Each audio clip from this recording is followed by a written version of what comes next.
തൗബ ചെയ്. ഏറ്റവും കുറഞ്ഞ തൗബ ഏതാ? ഏറ്റവും കുറഞ്ഞ തൗബ അസ്തഗ്ഫിറുല്ലാഹൽ അലീം. അല്ലാഹു ഈമാൻ നൽകുമാറാകട്ടെ. എടാ, ഒരു മനുഷ്യൻ പറയേണ്ട രീതിയിൽ ഒരാൾ ഇഖ്ലാസോടുകൂടി അസ്തഗ്ഫിറുല്ലാ പറഞ്ഞാൽ മതി, അവന്റെ പാപം പൊറുക്കും. അത് വെറുതെ പറയാനുള്ള ഒരു ദിക്റല്ല. അസ്തഗ്ഫിറുല്ലാ എന്ന് പറഞ്ഞ തൗബയ, അസ്തഗ്ഫിറുല്ലാ എന്ന് പറഞ്ഞ തൗബയ. എന്റെ പ്രിയപ്പെട്ടവരെ, പറയേണ്ട രീതിയിൽ അസ്തഗ്ഫിറുല്ലാ പറഞ്ഞാൽ മതി, പാപം പൊറുക്കും. അല്ലാഹു ഈമാൻ നൽകുമാറാകട്ടെ. അല്ലാഹു ഈമാൻ നൽകുമാറാകട്ടെ. ഒരു അസ്തഗ്ഫിറുല്ലാ പറ, ഉറക്കെ പറ. എന്താ അസ്തഗ്ഫിറുല്ലയുടെ മഹത്വം? എന്താ അസ്തഗ്ഫിറുല്ലയുടെ മഹത്വം? എന്താ? ചുമ്മാതെ ഇങ്ങനെ അസ്തഗ്ഫിറുല്ലാ അസ്തഗ്ഫിറുല്ലാ അസ്തഗ്ഫിറുല്ലാ അസ്തഗ്ഫിറുല്ലാ ഇങ്ങനെ അടിച്ചാൽ പോരാ. അസ്തഗ്ഫിറുല്ലയുടെ മഹത്വം എന്തെന്നറിയോ? ഒരു ദിവസം 70 പ്രാവശ്യം അസ്തഗ്ഫിറുല്ലാ പറയണം. അല്ലാഹു ഭാഗ്യം തരുമാറാകട്ടെ. എത്ര വട്ടം പറയണം? എത്ര വട്ടം പറയണം? ഒരു പാപവും ചെയ്യാത്ത മുത്തുനബി 100 വട്ടം പറഞ്ഞു. ഒരു പാപവും ചെയ്യാത്ത പ്രവാചകൻ 100 വട്ടം പറഞ്ഞു. നമ്മൾ എത്ര വട്ടം പറയണം? 1000ഓ? സുബ്ഹാനല്ലാഹ്, 1,00,000 പ്രാവശ്യം പറയണം ഒരു ദിവസം. ആ കണക്ക് വെച്ച് നോക്കുവാണെങ്കിൽ, കാരണം ഇന്ന് ചെയ്ത പാപത്തിന്റെ കണക്ക് നിനക്ക് തന്നെ അറിയില്ല, പിന്നല്ലേ ബാക്കി. അപ്പൊ ഒരു ദിവസം 70 പ്രാവശ്യം അസ്തഗ്ഫിറുല്ലാ പറയണം. എന്താ പ്രതിഫലം? എന്താ പ്രതിഫലം? 700 പാപങ്ങൾ പൊറുക്കുമെന്ന് നബിയിന റസൂലുള്ളാഹി. ഒരു ദിവസം 70 പ്രാവശ്യം അസ്തഗ്ഫിറുല്ലാ പറഞ്ഞാൽ എത്ര പാപം പൊറുക്കും? അന്ന് രാവിലെ മുതൽ വൈകുന്നേരം വരെ ചെയ്ത 700 പാപം പൊറുക്കും. അതിൽ കൂടുതൽ അല്ലാഹു അലം. അല്ലാഹു ഈമാൻ തരുമാറാകട്ടെ. അസ്തഗ്ഫിറുല്ലാ പറഞ്ഞാൽ കിട്ടുന്ന പ്രതിഫലം എന്താ? മഹാനായ ഇമാം ഗസാലി തങ്ങളുടെ ഇങ്ങനെ മുന്നിൽ ഒരാൾ വന്നിട്ട് പറഞ്ഞു, തങ്ങളെ മഴയില്ല, വെള്ളക്ഷാമമാ, എന്ത് ചെയ്യണം? അസ്തഗ്ഫിറുല്ലാ പറ. അദ്ദേഹം പോയി. രണ്ടാമതൊരാൾ വന്നിട്ട് പറഞ്ഞു, തങ്ങളെ കച്ചവടമൊക്കെ നഷ്ടത്തില്ല തങ്ങളെ. ഇപ്പൊ കന്ന് കച്ചവടമൊന്നും ഇല്ലല്ലോ അല്ലേ, വലിയ ബുദ്ധിമുട്ടല്ലേ അല്ലേ? എന്ത് ചെയ്യണം തങ്ങളെ? അസ്തഗ്ഫിറുല്ലാ പറ. മൂന്നാമതൊരാൾ വന്നു, തങ്ങളെ മക്കളില്ല, കല്യാണം കഴിഞ്ഞിട്ട് കുറെ നാളായി, എന്ത് ചെയ്യണം? അസ്തഗ്ഫിറുല്ലാ പറ. അപ്പൊ ഇത് കേട്ടോണ്ടിരുന്ന ഒരു വിദ്യാർത്ഥി ഇമാം ഗസാലി തങ്ങളോട് ചോദിച്ചു, 3 പേർക്ക് ഒരു മരുന്ന് തന്നെയാണോ? ഇപ്പൊ ഗവൺമെന്റ് ആശുപത്രിയിൽ പോയി, ഒരാൾക്ക് നെഞ്ചുവേദന, ഒരാൾക്ക് കാലിന് ബുദ്ധിമുട്ട്, ഒരാൾക്ക് വേറെന്തെങ്കിലും ബുദ്ധിമുട്ട്. 3 പേരും മരുന്ന് വാങ്ങുന്ന സ്ഥലത്ത് ചെല്ലുമ്പോൾ ഒരു കുപ്പിക്കകത്തുനിന്ന് വാരി തരാറുണ്ട് അല്ലേ? ഒരു കുപ്പിന്ന് ഇങ്ങനെ വാരിത്തരും. അതെന്താന്ന് എനിക്കറിയില്ല. അല്ലാഹു ഈമാൻ നൽകുമാറാകട്ടെ. ഗുളിക എടുത്തു നോക്കിയാൽ എല്ലാവർക്കും കാണാം ഒരു ഗുളിക. അപ്പൊ ഈ കുട്ടി ചോദിച്ചു, ഞാൻ ഗവൺമെന്റ് ആശുപത്രിയെ മോശമാക്കി കണ്ടതല്ല, അതിനകത്ത് എന്തെങ്കിലും കാണും, അല്ലാഹു അലം. അപ്പോ ഈ കുട്ടി ചോദിച്ചു, ഉസ്താദെ, കച്ചവടം ഇല്ല എന്ന് പറഞ്ഞവനും അസ്തഗ്ഫിറുല്ലാ, മക്കളില്ല എന്ന് പറഞ്ഞവനും അസ്തഗ്ഫിറുല്ലാ, മഴയില്ലെന്ന് പറഞ്ഞവനും അസ്തഗ്ഫിറുല്ലാ, 3 പേർക്ക് എന്താ ഒരു മരുന്നെന്ന്? അപ്പൊ പറഞ്ഞു, അല്ല പറഞ്ഞതാ, യുർസിലി സമാ അലൈക്കും മിദ്റാറാ വയുംതിദുക്കും ബി അംവാലിൻ വബനീൻ. അല്ലയാ പറഞ്ഞു വരുന്ന. അസ്തഗ്ഫിറുല്ലാ പറയാനാ പറഞ്ഞ. മഴയില്ലേ, കിണറ്റി വെള്ളമില്ലേ, അസ്തഗ്ഫിറുല്ലാ പറ. ജോലിയില്ലേ, ബുദ്ധിമുട്ടാണോ, അസ്തഗ്ഫിറുല്ലാ പറ. മക്കളില്ലേ, എന്ത് പറയണം? അസ്തഗ്ഫിറുല്ലാ പറ, മക്കളെ കിട്ടും. അല്ലാഹു ഈമാൻ തരുമാറാകട്ടെ. അപ്പൊ അസ്തഗ്ഫിറുല്ലാ പറഞ്ഞാൽ ഒരു ദിവസം ചെയ്ത 700 പാപങ്ങൾ അല്ലാഹു പുറത്തു തരും. അല്ലാഹു പറയാൻ ഭാഗ്യം തരുമാറാകട്ടെ. പിന്നെന്താ പ്രതിഫലം? ഹദീസ് നീളമുള്ളതാ. അല്ലാഹു പറയുന്നു, മുത്തുനബി പറയുന്നു, അസ്തഗ്ഫിറുല്ലാ പറഞ്ഞാൽ അല്ലാഹു അവന് താങ്ങാൻ കഴിയാത്ത വേദന കൊടുക്കൂല. അസ്തഗ്ഫിറുല്ലാ പറഞ്ഞാൽ കിട്ടുന്ന ഒന്നാമത്തെ പ്രതിഫലം, നിനക്ക് താങ്ങാൻ പറ്റാത്ത വേദന അല്ലാഹു നിനക്ക് തരൂല. 2, അല്ലാഹു നിന്റെ ജീവിതം ഇടുക്കമാക്കൂല. അല്ലാഹു നിന്റെ ജീവിതം ഇടുക്കമാക്കൂല, നിന്റെ ജീവിതത്തിൽ ഒറ്റപ്പെടുത്തൂല അല്ലാഹ്. 4, നീ ഉദ്ദേശിക്കാത്ത രീതിയിലൂടെ അല്ലാഹു നിനക്ക് ഭക്ഷണം തരുമെന്ന് നബിയിന റസൂലുള്ളാഹി സ്വല്ലല്ലാഹു അലൈഹി. അതുകൊണ്ട് എൻ്റെ പ്രിയപ്പെട്ട സഹോദരങ്ങളെ, ഞാൻ നിർത്തുകയാ. ജീവിതത്തിൽ ചെയ്ത പാപങ്ങൾ മുഴുവനും പൊറുക്കണം. അല്ലാഹു പുറത്തു തരുമാറാകട്ടെ. അല്ലാഹു പുറത്തു തരുമാറാകട്ടെ. പൊറുക്കാനുള്ള ഒരു വഴി പറഞ്ഞു തരട്ടെ. ഇന്ന് വരെ ചെയ്ത പാപം പൊറുക്കാൻ ഒരു വഴി പറഞ്ഞു തരട്ടെ.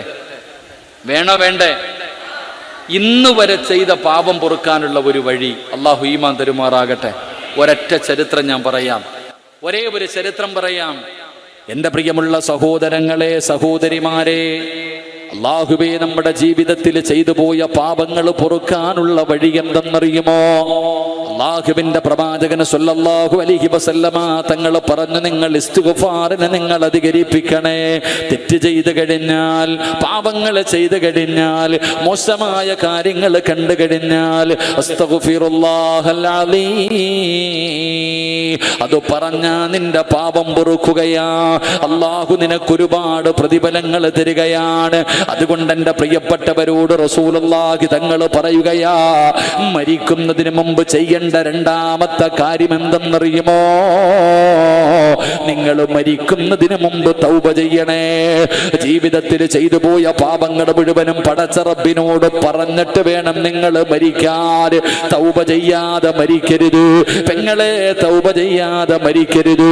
അതുകൊണ്ട് കിടന്നുറങ്ങുന്നതിന് മുമ്പ് പടച്ച റബ്ബിന്റെ മുന്നിലേക്ക് ഇരു കരങ്ങൾ ഉയർത്തിയിട്ട് ദുആ ചെയ്യണം. എൻ്റെ പ്രിയപ്പെട്ട ഉമ്മമാരെ, കരയണേ. അതുകൊണ്ട് ഈ സദസ്സിലിരിക്കുന്നവരോട് പറയുകയാണ്, സ്വർഗം വേണോ? ഈമാനുള്ള മരണം വേണോ? പാപങ്ങൾ പൊറുത്തവനായ രീതിയിൽ നിങ്ങൾക്ക് മരണപ്പെടണോ?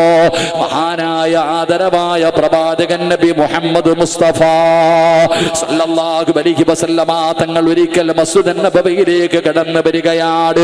മസ്ജിദ് നബവിയിലേക്ക് കടന്നു വരുമ്പോ സ്വഹാബികളിരുന്ന് ഖുർആൻ ഓതുകയാ. സ്വഹാബികളിരുന്ന് ഖുർആൻ ഓതുകയാ. അല്ലാഹുവിന്റെ പ്രവാചകൻ സ്വഹാബത്തിന്റെ ഇടയിലേക്ക് പോയിരുന്നു. അതാ സ്വഹാബികൾ ഖുർആൻ മടക്കി വെച്ചു. ഖുർആൻ ഓതിക്കൊണ്ടിരുന്നവർ ഖുർആൻ മടക്കി വെച്ചു. അല്ലാഹുവിന്റെ റസൂല് പറഞ്ഞു, ഓതു സ്വഹാബ, അല്ലാഹുവിന്റെ ഖുർആൻ ഓതു.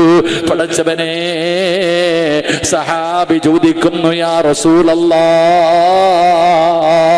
ഏത് സൂറത്താ ഓതേണ്ടത്? ഏത് സൂറത്താ ഓതേണ്ടത്? അല്ലാഹു നമുക്ക് ഈമാൻ നൽകുമാറാകട്ടെ. എൻ്റെ പ്രിയപ്പെട്ട സഹോദരങ്ങളെ, സ്വർഗത്തിൽ പോകാൻ ആഗ്രഹമുള്ളവര് കൈവക്കാൻ പറഞ്ഞു. എല്ലാവരും പൊക്കി. ഞാൻ സ്വർണം ചോദിച്ചത് വെറുതെയാ. അല്ലാഹു നമുക്ക് സ്വർഗം നൽകുമാറാകട്ടെ.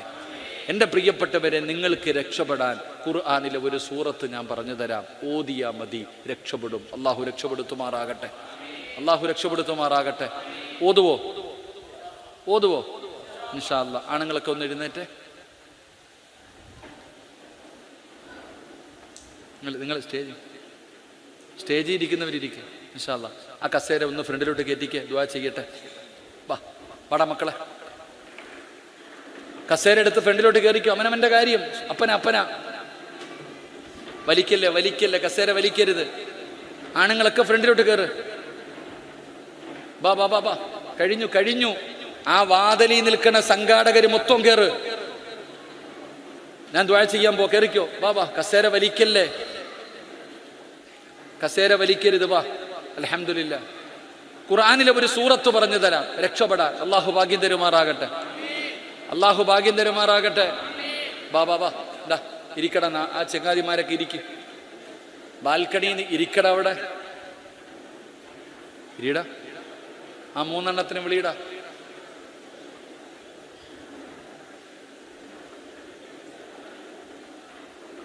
അവനെ കൂടെ പിടിച്ചിരുത്തറ. ഇനി പുറത്താരെങ്കിലും ഉണ്ടോ?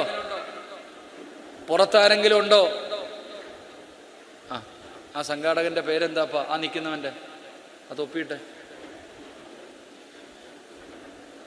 കേറിയോ? എല്ലാരും കേറിയോ? ഒരു സംഘാടകൻ എഴുന്നേറ്റേ. ഈ പരിപാടിയുടെ ഒരു സംഘാടകൻ ആ വാതിൽ പോയി അടച്ചിട്ടെ. ആഡിറ്റോറിയത്തിന്റെ ആ വാതിൽ അടച്ചേരെ. ഇനി പുറത്തേക്കൊന്നും കേൾക്കണ്ട. പോട്ടെ. അല്ലാഹു ഈമാൻ നൽകുമാറാകട്ടെ. നിങ്ങൾ രണ്ടുപേരും ഇരിക്കണില്ലേ? കസേരയില്ലേ? ഒരു കസേര കൊടുക്കടോ. ആ രണ്ട് ഇവിടെ കിടക്കുന്ന കാക്ക. കാക്ക, ആ രണ്ടുപേർക്കും കസേര കൊടു. ഇൻഷാ അല്ലാഹ്. അല്ലാഹു ഈമാൻ നൽകുമാറാകട്ടെ. വാതിലടക്കി ചങ്ങാതി. അടയ്ക്കാൻ പറ്റൂലേ? എന്താ? കേബിൾ പറ്റുന്നത്ര അടച്ചിട്. ഇതിനൊന്നും ഒന്നും പുറത്തേക്ക് ചാടണ്ട, അകത്തേക്കും കയറണ്ട. അല്ലാഹു ഈമാൻ തരുമാറാകട്ടെ. മഹാനായി നബിയിന റസൂലുള്ളാഹി. അപ്പൊ ഈ കുട്ടികളൊക്കെ നന്നാകണ്ടേ? ചില കുട്ടികൾ ഉസ്താദെ പഠിക്കണില്ല, ഉസ്താദെ പഠിക്കണില്ല എന്ന് പരാതി പറയും. നന്നാകാനുള്ള വഴി പറഞ്ഞു തരാടോ. ഏത് നന്നാകാത്തകനും നന്നാകാനുള്ള വഴി ഞാൻ പറഞ്ഞു തരാം. മഹാനായ നബിയിന റസൂലുള്ളാഹി സ്വല്ലല്ലാഹു അലൈഹി വസല്ലമ തങ്ങള് സഹാബത്തിന്റെ ഇടയിൽ പോയിട്ട് പറഞ്ഞു ഖുർആൻ ഓതാൻ. സഹാബത്ത് ചോദിച്ചു, ഏത് സൂറത്ത് ഓതണം നബിയെ? നബി തങ്ങൾ പറഞ്ഞു, സൂറത്തു തക്കാസുർ, അൽഹാക്കുമുത്തക്കാസുർ. അൽഹാക്കുമുത്തക്കാസുർ എന്ന് പറയുന്ന സൂറത്ത് ഓതാൻ പറഞ്ഞു. സഹാബികൾ ഓതാൻ തുടങ്ങി, നബി കരയാൻ തുടങ്ങി. ഈ സൂറത്ത് ഓതാൻ തുടങ്ങിയപ്പോ നബിതങ്ങൾ കരയാൻ തുടങ്ങി. ഓതി തീർന്നപ്പോ നബിതങ്ങൾ സഹാബത്തിനോട് ചോദിച്ചു, നിങ്ങൾ എന്താ കരയാത്തേ? നിങ്ങൾ എന്താ കരയാത്തേ? സഹാബികൾ പറഞ്ഞു, ഞങ്ങൾക്ക് കരച്ചിൽ വന്നില്ല നബിയെ. നബിതങ്ങൾ പറഞ്ഞു ഓതാൻ. രണ്ടാമത് ഓതാൻ പറഞ്ഞു. രണ്ടാമതും ഓതി.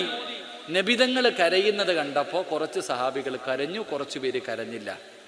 അപ്പൊ നബിതങ്ങൾ ഓതി കഴിഞ്ഞപ്പോ ചോദിച്ചു, നിങ്ങൾ എന്താ കരയാത്തെ? കരച്ചിൽ വരുന്നില്ല നബിയെ. നബിതങ്ങൾ പറഞ്ഞു, കരയണം. സീരിയൽ കണ്ടിട്ടല്ല കരയണ്ടേ. മരിച്ച വീട്ടിൽ പോയിരുന്ന് കരഞ്ഞാൽ മരിച്ചവൻ തിരിച്ചു വരുമോ? രോഗം പിടിച്ച് കിടക്കുന്നവൻ്റെ അടുത്ത് പോയി കരഞ്ഞാൽ രോഗം മാറുമോ? മാറൂല. നബിതങ്ങൾ പറഞ്ഞു, ഈ സൂറത്ത് ഓതുമ്പോ നിങ്ങൾ കരയണം. കരച്ചല് വരുന്നില്ലെങ്കിൽ അഭിനയിക്കണമെന്ന് നബിയനാ റസൂലുള്ളാഹി. എന്താ പറഞ്ഞേ? ഈ സൂറത്ത് ഓതുന്ന സമയത്ത് കരയാൻ പറ്റുമെങ്കിൽ കര, ഇല്ലെങ്കിൽ എന്ത് ചെയ്യണം? അഭിനയിക്കാൻ അറിയാലോ, അഭിനയിക്കാൻ അറിയാലോ, അഭിനയിക്കണം. പെങ്ങളെ കരയണം മോളെ. സീരിയൽ കണ്ടിട്ടല്ല. അള്ളാഹുവിന്റെ പരിശുദ്ധമായ ഖുർആനിലെ ഈ സൂറത്ത് ഓതിയിട്ട് അർത്ഥം പറഞ്ഞു കൊടുത്തപ്പോ നഫീസത്തുൽ മിസ്രിയ റളിയല്ലാഹു തആല അൻഹ ബോധം കെട്ട് തന്നെ വീണു. നഫീസത്തുൽ മിസ്രിയ റളിയല്ലാഹു തആല അൻഹ അൽഹാക്കുമുത്തകാസുർ ഹത്താ സുർതുമുൽ മഖാബിർ കല്ലാ സൗഫ തഅലമൂന സുമ്മ കല്ലാ സൗഫ തഅലമൂൻ. ഈ ആയത്തോതിയിട്ട് അർത്ഥം പറഞ്ഞു കൊടുത്തപ്പോ നഫീസ റളിയല്ലാഹു തആല അൻഹ ബോധം കെട്ട് താഴെ വീഴുകയാ. ആരാ നഫീസ എന്നറിയോ? Cinema നായികയല്ല, serial നായികയല്ല. നിന്നെക്കാളും മുമ്പേ ഈ ലോകത്ത് കടന്നു വന്നു പോയ നിന്നെ പോലെ വികാരമുള്ള, വിചാരമുള്ള, മോഹങ്ങളുള്ള, സ്വപ്നങ്ങളുള്ള നഫീസത്തുൽ മിസ്രിയുടെ ഗ്ലാമർ നിനക്കറിയുവോ പെങ്ങളെ? ഈജിപ്തിലെ പെണ്ണുങ്ങളെ കണ്ടിട്ടുള്ളവർക്കറിയാ പടച്ചവനെ എന്തൊരു സൗന്ദര്യമാണ്. നഫീസത്തുൽ മിസ്രിയ റളിയല്ലാഹു തആല അൻഹ അല്ലാഹുവിന്റെ വിശുദ്ധമായ ഖുർആൻ മരണത്തെക്കുറിച്ച്, മരണത്തിനു ശേഷമുള്ള ജീവിതത്തെക്കുറിച്ച് അവിടുന്ന് പറഞ്ഞു കൊടുക്കുന്ന അധ്യായം കേട്ടപ്പോ അവിടുന്ന് ബോധം കെട്ട് വീഴുകയാണ്. പടച്ചവനെ വഴുത് കേൾക്കാമെന്ന് എല്ലാവരും പോയി. അവസാനം നഫീസത്തുൽ മിസ്രിക്ക് ബോധം വന്നു. എഴുന്നേറ്റ് ഓടുകയാ, തന്റെ വീട്ടിലേക്ക് ഓടുകയാണ്. ഓടി ചെന്നിട്ട് പടച്ചവനെ നിസ്കരിച്ചു കൊണ്ടിരിക്കുന്ന സ്ഥലത്ത് നിന്ന് മുസല്ല എടുത്തു മാറ്റി. സാധാരണ നിസ്കരിക്കുന്ന സ്ഥലത്ത് നിന്ന് മുസല്ല എടുത്തു മാറ്റി. മണ്ണ് കുഴിക്കുന്ന ആയുധമെടുത്തു. എന്നിട്ട് കതകടച്ചിട്ട് വീടിന്റെ അകത്ത് ഖബർ കുഴിക്കാൻ തുടങ്ങുകയാണ്. നഫീസത്തുൽ മിസ്രിയ റളിയല്ലാഹു തആല അൻഹ തന്റെ വീടിന്റെ അകത്ത് ഖബർ കുഴിച്ചുമ്മാ. ആരും കാണാതെ, ആരും അറിയാതെ വിളക്ക് കത്തിച്ചു വെച്ചിട്ട് നഫീസ ഖബർ കുഴിക്കുകയാണ്. കരയുകയാ. കരഞ്ഞുകൊണ്ടാ ഖബർ കുഴിക്കുന്നത്, കരഞ്ഞുകൊണ്ടാണ് ഖബർ കുഴിക്കുന്നത്. പടച്ചവനെ പകലല്ല രാത്രിയിലാണ്. പകല് മുഴുവനും നോമ്പാണ്, രാത്രിയിലാണ് ഖബർ കുഴിക്കുന്നത്. ആരും അറിയാതെ തന്റെ വീടിന്റെ അകത്ത് ഖബർ കുഴിച്ചു. ഖബറിന്റെ പണി കഴിഞ്ഞപ്പോ നഫീസ റളിയല്ലാഹു തആല അൻഹ വുളുവെടുക്കുകയാണ്. എന്നിട്ട് മുസല്ല എടുത്തുകൊണ്ട് ഖബറിനകത്തിറങ്ങി. ഖബറിന്റെ അകത്തിറങ്ങി മുസല്ല വിരിച്ചിട്ട് നിസ്കരിച്ചു. 10,000 റക്അത്തോളം ഖബറിന്റെ അകത്തിറങ്ങിയിരുന്നിട്ട് നിസ്കരിച്ചു ഉമ്മാ. അതുമാത്രമല്ല, അല്ലാഹുവിന്റെ ഖുർആൻ എടുത്തുകൊണ്ട് ഖബറിനകത്ത് ഇറങ്ങിയിരുന്നിട്ട് ഖുർആൻ ഓതുകയാ. അല്ലാഹുവേ, നഫീസത്തുൽ മിസ്രിയ റളിയല്ലാഹു തആല അൻഹ ഖബറിനകത്ത് ഇറങ്ങിയിരുന്നു അല്ലാഹുവിന്റെ വിശുദ്ധമായ ഖുർആൻ ഖുർആൻ പടച്ചവനെ 8000 പ്രാവശ്യം ഖത്തമോദി. ഒന്നല്ല രണ്ടല്ല മൂന്നല്ല 8000-ഓളം പ്രാവശ്യം സ്വന്തം കൈകൊണ്ട് കുടിച്ച ഖബറിനകത്ത് ഇറങ്ങിയിരുന്ന നഫീസത്തുൽ മിസ്രിയ റളിയല്ലാഹു തആല അൻഹ ഖത്തമോദി. പടച്ചവനെ എല്ലാ ദിവസവും നോമ്പ്, രാത്രി ഉറക്കമില്ല, ഖുർആൻ ഓതലും ഇബാദത്തുമാണ്. എല്ലും തോലുമായി കണ്ണു കുടിഞ്ഞുപോയി. നഫീസത്തുൽ മിസ്രിയുടെ ഗ്ലാമർ മുഴുവനും പോയി. നിറം കറുത്തു, തൊലി കറുത്തു. പടച്ചവനെ എല്ലും തോലുമായി. കുടുംബക്കാര് കടന്നു വന്നു. നഫീസ, എന്തൊരു കോലമാ നഫീസ, ഇത് എന്തു കോലമാ നഫീസ, നീ എങ്ങനെ നടന്നവളാട്, നീ എങ്ങനെ നടന്നവളാട്, നീ എന്തിനാ എല്ലാ ദിവസവും നോമ്പ് പിടിക്കുന്നത്, എന്തിനാ ഒന്നുറങ്ങ് നഫീസ, ഒരല്പനേരമെങ്കിലും നിനക്കൊന്ന് ഉറങ്ങിക്കൂടെ, എന്തിനാ ഇങ്ങനെ ജീവിക്കുന്നത്, നീ ഇങ്ങനെ ജീവിച്ചാ മരിച്ചു പോകും നഫീസ, ഇങ്ങനെ പട്ടിണി കിടന്നാൽ, ഇങ്ങനെ ഉറക്കമൊഴിഞ്ഞാൽ നീ മരിച്ചു പോകും നഫീസ. ഉപദേശിച്ച കുടുംബക്കാരോട് നഫീസത്തുൽ മിസ്രിയ റളിയല്ലാഹു തആല അൻഹ പറഞ്ഞതെന്തെന്നറിയോ? 30 കൊല്ലമായിട്ട് ഞാൻ അല്ലാഹുവോട് ദുആ ചെയ്യുന്നത് എന്തെന്നറിയോ? 30 കൊല്ലമായിട്ട് ഈ ഖബറിനകത്തിറങ്ങിയിരുന്ന് ഞാൻ അല്ലാഹുവോട് ചോദിക്കുന്നത് 2 കാര്യമാണ്. ഒന്നാമത്തെ ആഗ്രഹം എന്തെന്നറിയോ? മരിക്കുമ്പോ നോമ്പുകാരിയായി മരിക്കണം, മരിക്കുമ്പോ നോമ്പുകാരിയായി മരിക്കണം. രണ്ടാമത്തെ ആഗ്രഹം എന്തെന്നറിയോ? ഖുർആൻ ഓതിയിട്ട് മരിക്കണം. 30 കൊല്ലം ഞാൻ അല്ലാഹുവോട് ചോദിക്കുന്നത് ഇതാ. പടച്ചവനെ, ഒരു പെണ്ണിന്റെ 30 കൊല്ലത്തെ മോഹം. വന്നവര് തിരിച്ചുപോയി. നഫീസത്തുൽ മിസ്രിയ റളിയല്ലാഹു തആല അൻഹ അവസാനം മരണം അടുത്തപ്പോ പോയിട്ട് മയ്യത്ത് കുളിച്ചു. സ്വന്തമായിട്ട് പോയി മയ്യത്ത് കുളിച്ചു. വാങ്ങിവെച്ച കഫൻ തുണിയും എടുത്തുകൊണ്ട് കുഴിച്ചിട്ട ഖബറിന്റെ ചാരത്ത് വന്നിട്ട് കിടക്കുകയാ. സ്വന്തം കൈകൊണ്ട് കുഴിച്ചിട്ട ഖബറിന്റെ ചാരത്ത് വന്നിട്ട് അസ്റായിലിനെ കാത്തു കിടക്കുകയാണ്. അതാ വരുന്നു മലക്കുൽ മൗത്ത് അസ്റായീൽ.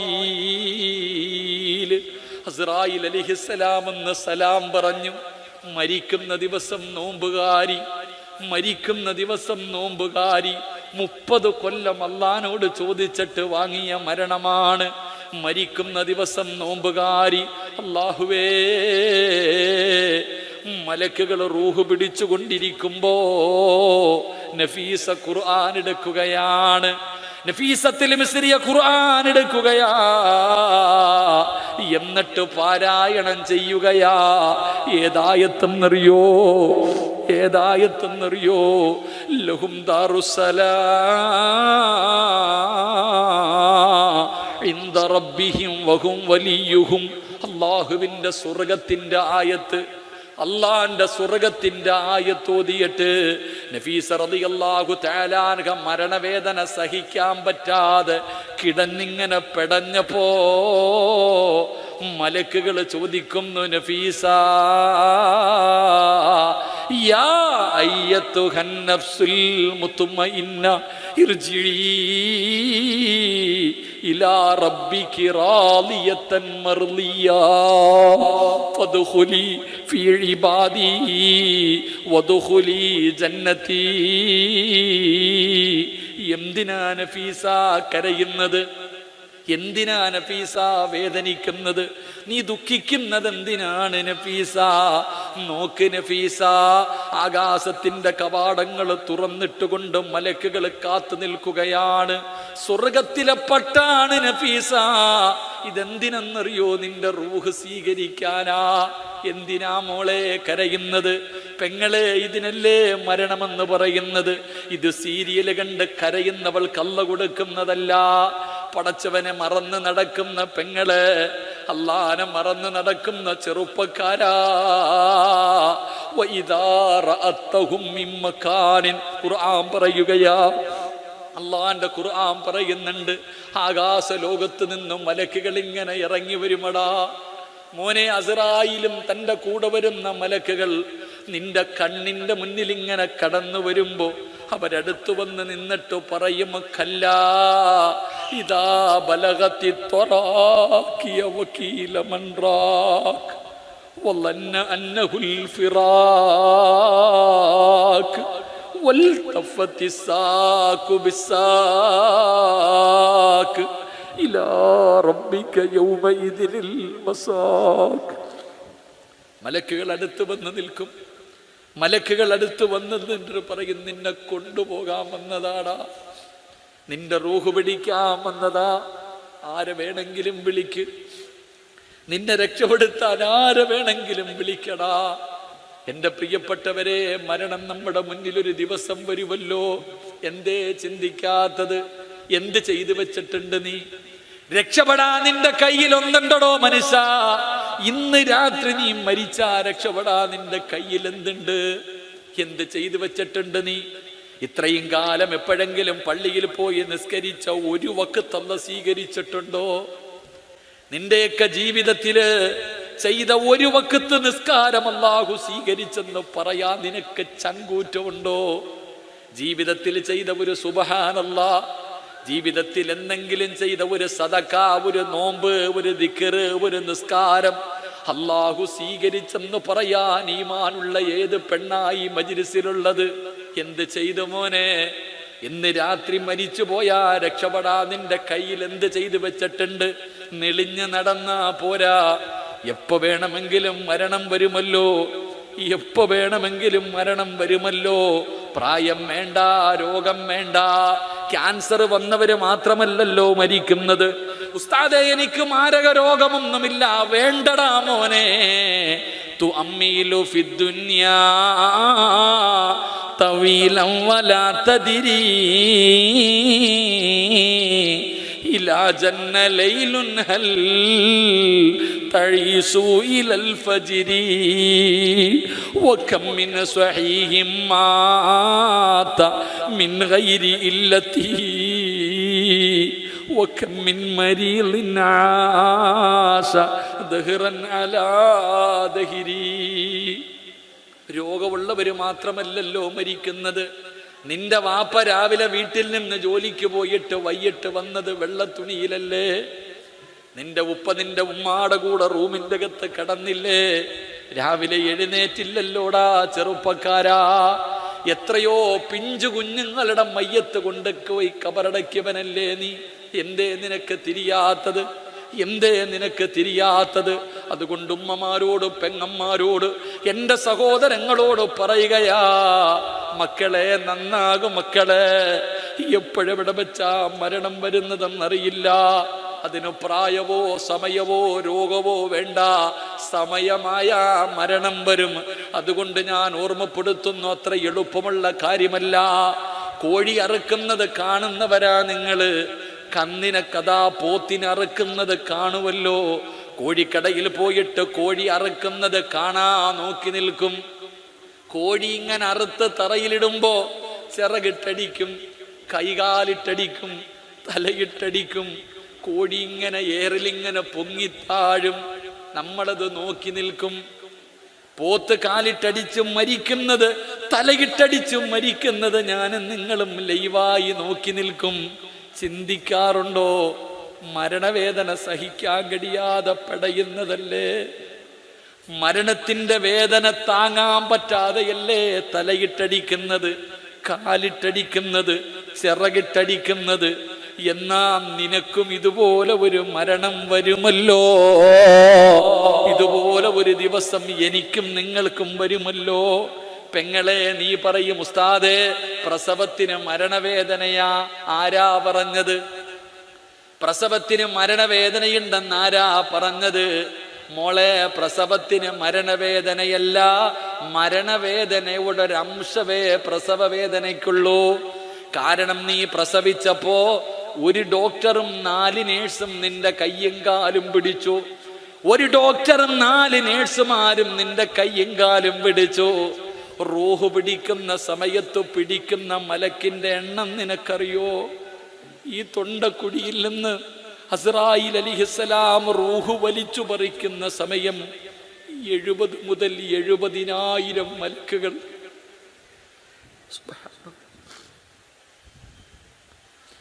70,000 മലക്കുകൾ നമ്മുടെ കയ്യും കാലും പിടിച്ചു വെക്കുമെങ്കിൽ ഒന്ന് ചിന്തിക്കണോ? 70,000 മലക്കുകൾ നമ്മുടെ കയ്യും കാലും പിടിച്ചു വെക്കണമെങ്കിൽ ആ മരണത്തിന്റെ വേദന എത്രയായിരിക്കും? ആ മരണത്തിന്റെ വേദന എത്ര വലുതായിരിക്കും? അല്ലാഹു നമ്മളെ കാക്കുമാറാകട്ടെ, അല്ലാഹു നമ്മളെ രക്ഷപ്പെടുത്തുമാറാകട്ടെ. നബിതങ്ങൾ പോലും കരഞ്ഞെങ്കിൽ ഞാൻ എത്ര കരയും സഹോദര? എൻ്റെ മരണം എങ്ങനെ ആയിരിക്കും? നിങ്ങളുടെ ഓരോരുത്തരുടെയും മരണം എങ്ങനെയായിരിക്കും? എന്തേ ചിന്തിക്കാത്തത്? കുല്ലു നഫ്സിൻ ദാഇഖത്തുൽ മൗത്ത്, മരണത്തിന് വേദനയുണ്ടെന്ന് അള്ള പറഞ്ഞതല്ലേ? മുത്തുനബി മരിക്കുന്നതിന് മുമ്പ് പറഞ്ഞു തന്നില്ലേ? അതുകൊണ്ട് എൻ്റെ സഹോദരങ്ങളോട് ഓർമ്മപ്പെടുത്തുകയാ, തൗബ ചെയ്യാതെ മരിക്കരുത്, തൗബ ചെയ്യാതെ മരിക്കരുത്. അതുകൊണ്ട് എൻ്റെ പ്രിയപ്പെട്ടവരോട് പറയുന്നു, എപ്പോഴെവിടെ വെച്ചാ മരിക്കുന്നതെന്നറിയില്ല. എവിടെ വെച്ച് മരിച്ചാൽ ഈമാനോടുകൂടി വേണം മരിക്കാൻ. എവിടെ വെച്ച് മരിച്ചാൽ ഈമാനോടുകൂടി വേണം മരിക്കാൻ.